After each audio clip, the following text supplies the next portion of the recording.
Selamat pagi segenap umat Tuhan dimanapun saudara-saudara berada.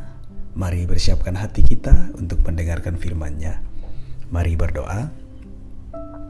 Ya Tuhan, dalam kerinduan yang sangat mendalam, kami sangat merindukan firman-Mu untuk terus menyegarkan jiwa kami dan menjadi penuntun dalam hidup kami. Layakkanlah kami Tuhan menerima firman-Mu. Di dalam nama Tuhan Yesus kami berdoa. Amin. Saudara-saudaraku, firman Tuhan dari Kolose pasal 3 ayat 23. Apapun juga yang kamu perbuat, perbuatlah dengan segenap hatimu, seperti untuk Tuhan dan bukan untuk manusia. Saudara-saudaraku, di sebuah musim perang yang terletak di Amerika Serikat, terdapat suatu tulisan seperti ini. Orang Inggris berperang demi ratu, orang Jepang berperang demi kaisar, orang Rusia berperang demi tanah air.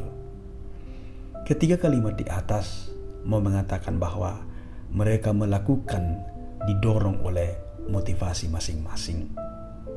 Bagaimana dengan kita dalam pekerjaan, terlebih dalam pelayanan, dalam tanggung jawab kita? Bagaimana motivasi kita? Hal ini sangat sulit dinilai oleh orang lain. Dan motivasi kita itu, kita yang paling tahu.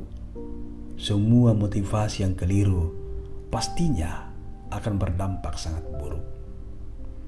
Dalam buku Spiritualitas yang Membumi yang ditulis oleh Paul Stephens, dia menulis bahwa Tuhan ada bersama Yakub tidak hanya pada tangga Epifani khusus menuju surga dan pergulatan semalam suntuk dengan malaikat Tuhan, namun dalam seluruh kehidupan kesehariannya.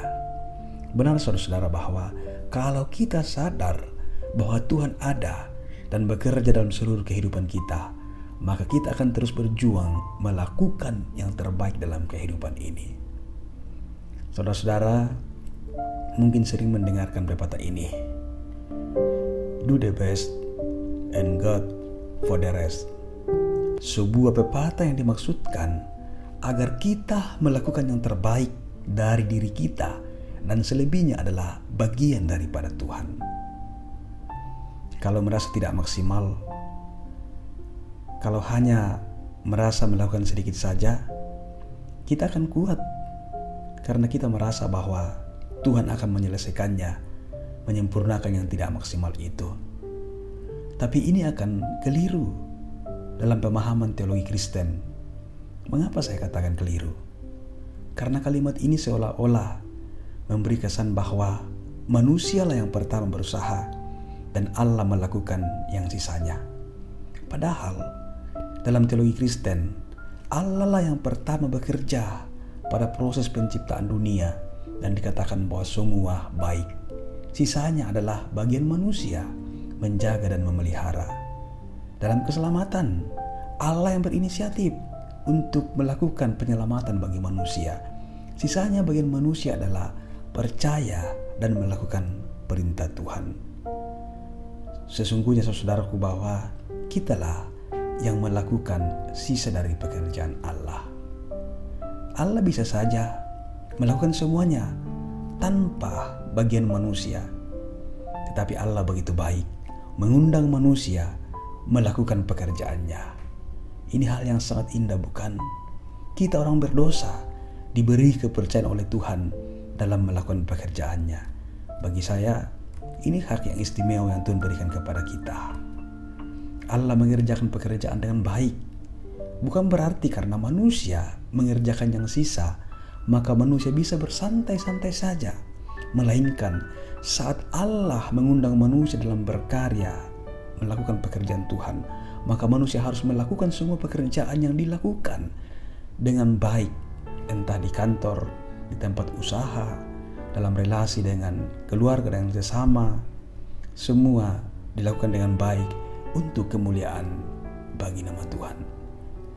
Kolose pasal 3 ayat 23. Ayat ini menegaskan bahwa semua yang kamu lakukan itu harus melahirkan motivasi yang asli, yang tidak bertopeng. Lakukan semua bahwa kamu bekerja seperti bekerja dan melakukannya untuk Tuhan. Lalu, bagaimana kalau kita mengalami kebuntuan dan merasa tidak bisa berbuat apa-apa?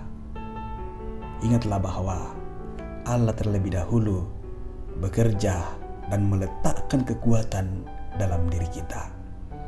Dalam 2 Petrus 1 ayat 4 dikatakan di situ bahwa Allah mengaruniakan kepada kita janji yang sangat berharga untuk mengambil bagian dalam kodrat ilahi.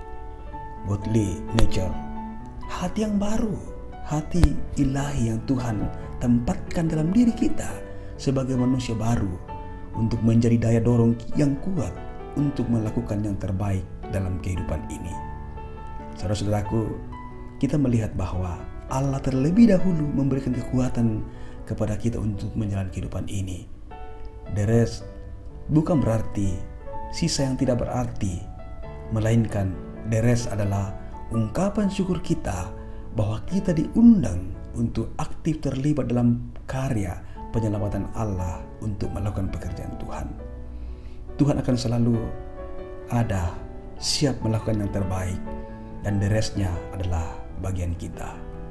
Saudaraku, banyak orang percaya yang tidak jujur menjalani hidup dan tanggung jawabnya. Seseorang bisa terlihat sangat rohani dalam ibadah dan pelayanan dalam keluarga, namun dalam kehidupan sehari-hari mereka tampak sungguh-sungguh berbeda. Kita harus sungguh-sungguh memahami coram Deo, yang artinya di hadapan Allah. Di dalam setiap detik kehidupan kita, dalam setiap sisi kehidupan kita, kita hidup di hadapan Allah. Kesadaran ini akan membawa kita kepada kehidupan spiritual yang sejati. Apapun juga yang kamu perbuatlah dengan segenap hatimu seperti untuk Tuhan dan bukan untuk manusia. Kolose 3 ayat 23. Tuhan menolong kita. Haleluya. Amin. Saudara-saudaraku, mari kita berdoa. Terima kasih Tuhan untuk firman-Mu di pagi hari ini. Kami semakin sadar bahwa kehidupan yang kami jalani adalah kehidupan yang sungguh-sungguh ada dalam kendali Tuhan. Karena itu, biarlah kami terus menghayati kehidupan ini dengan baik. Kami terus berjuang untuk melakukan yang terbaik. Ketika kami bekerja, ketika kami dalam pelayanan, kami lakukan untuk Tuhan. Ya Roh Kudus, tolonglah kami, agar kami terus dimampukan bekerja, melayani dengan penuh tanggung jawab untuk kemuliaan bagi nama Tuhan. Dan yakinkanlah kami bahwa semua pekerjaan, pelayanan yang kami angkat dengan jujur di hadapan Tuhan, pasti akan berkenan di hadapan Tuhan dan bisa membawa dampak baik dalam kehidupan kami dan dalam relasi kami dengan sesama kami. Ya Tuhan, kiranya kasih-Mu terus menopang kami dalam melanjutkan pekerjaan, pelayanan dan setiap tanggung jawab yang Kau berikan kepada kami. Di dalam nama Tuhan Yesus kami berdoa. Amin.